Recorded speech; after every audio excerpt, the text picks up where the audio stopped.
Psoriatic arthritis, auto immune disorder बोलो इसको। क्या बोलेंगे? Auto immune disorder. इसका मतलब क्या था? What does it mean? Auto immune disorder को दो तीन तरीके से मैं समझा देता हूँ। हम्म।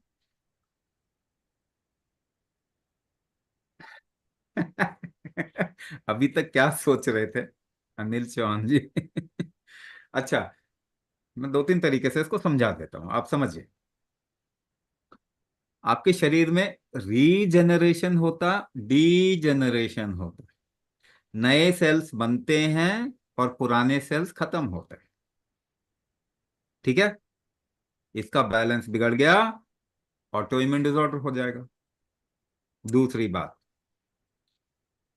आपके शरीर में मेटाबॉलिज्म और इम्यूनिटी दो चीज है। अगर मेटाबॉलिज्म वीक हो गया तो इम्यूनिटी बार बार हाई होगा, उल्टा काम करते हैं। इसको ऑटो इम्यून डिसऑर्डर कहते हैं। तो मेटाबॉलिक डिसऑर्डर क्या क्या है? डायबिटीज, थायराइड, आर्थराइटिस, हाँ, और blood pressure, heart disease, cancer, कोई भी नाम लो, सब मेटाबॉलिक डिसऑर्डर है। तो सबको ऑटो इम्यून डिसऑर्डर किसी ना किसी लेवल का तो है ही। अब मुझे एक बात बताओ, बैलेंस क्रिएट करना है ना बॉडी में, दो चीजों का बैलेंस क्रिएट कर, इसी को तीसरे तरीके से भी समझा देता हूं, पहले लेट्स अंडरस्टैंड। इनहलेशन से रीजनरेशन होता है, एक्सलेशन से डीजनरेशन होता है।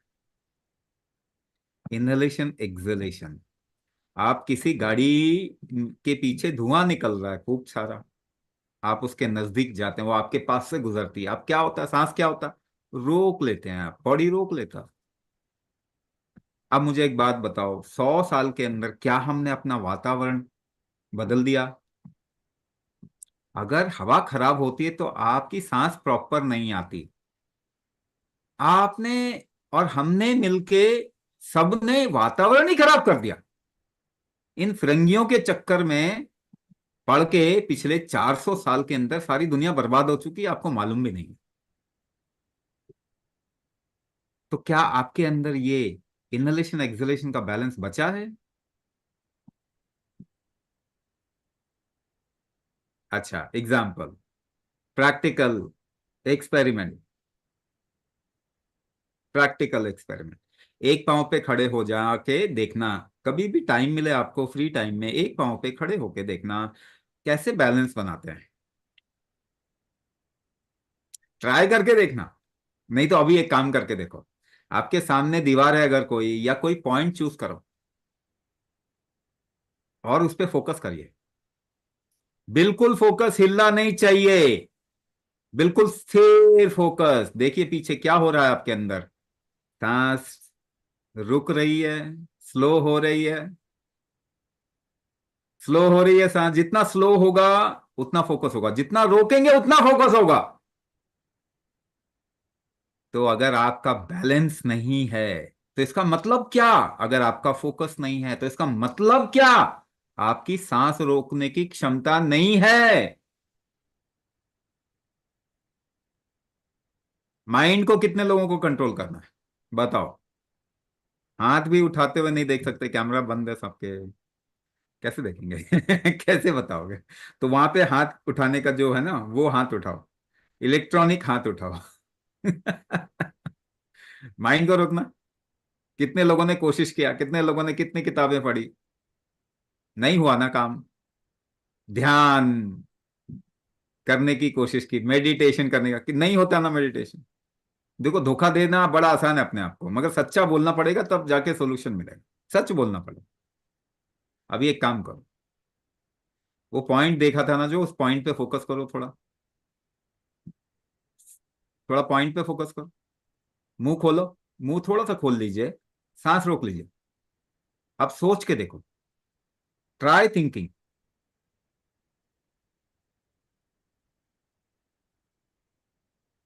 मुश्किल हो जाता है, सोचना मुश्किल हो जाता है। 100 किताबें पढ़ लीजिए, सोचना बंद नहीं होगा। एक सही काम कर लो, सोचना उसी समय रुक जाता है। But thing is, there is a momentum to everything, हर चीज का ना एक मोमेंटम है, यानी कि जैसे गाड़ी चल रही है तो उसका वेग होता है ना। आप थोड़ा सा रोक लगे थोड़ी टाइम के लिए, लेकिन फिर वापस अपने डर्रे में आ जाता है ना, वेग उसका बहुत ज्यादा है। बट उसके लिए सही काम करना पड़ेगा।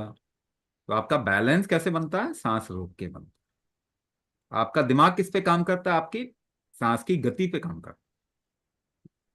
ऑटो इम्यून डिसऑर्डर ठीक करना है तो क्या करना पड़ेगा? ऑटो इम्यून डिसऑर्डर इम्बैलेंस है ना, मेटाबॉलिज्म इम्यूनिटी का इम्बैलेंस, रीजनरेशन डीजनरेशन का इम्बैलेंस, इनहेलेशन एक्सहेलेशन का इम्बैलेंस।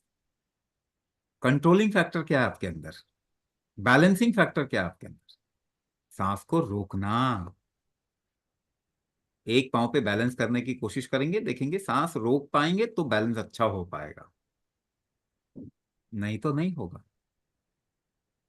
तो ऑटोइम्यून डिसऑर्डर को कौन ठीक कर सकता है? दुनिया में कोई गोली नहीं ठीक कर सकती। आपने दवाइयां खाई है बचपन से, इसीलिए ऑटोइम्यून डिसऑर्डर है। आपकी सारी दवाइयां आपके शरीर को नाश, शरीर का नाश करती है, मालूम है आपको। इसीलिए बहुत जरूरी पड़ जाए तभी थोड़े समय के लिए दवाई का हेल्प ले सकते हैं, लेकिन आइडियली हमें ऑल्टरनेट दवाइयों पे काम करना पड़ेगा, नेचुरल मेडिसिन।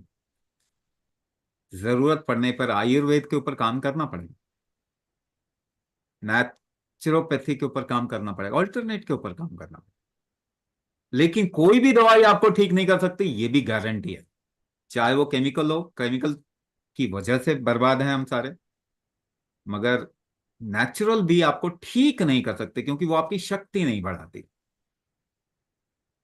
भोजन से आप ठीक होते हैं तो आपका शरीर ठीक करता है, फूड ठीक नहीं करता।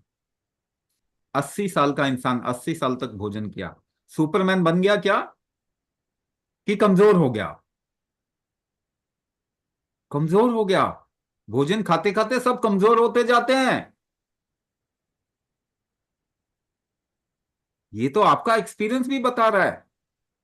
मगर कुछ पढ़ाई लिखाई कर लिया आपने, पढ़े लिखे लोग समझदार नहीं होते।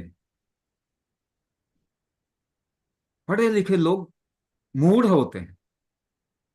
दुनिया को पढ़े लिखे लोगों ने ही बर्बाद किया, क्योंकि मूड हो जाता है। हार्वर्ड का रिसर्च है, हार्वर्ड यूनिवर्सिटी का रिसर्च है, 25 साल का एजुकेशन आपका 70% इंटेलिजेंस खत्म कर देता है हमेशा के लिए।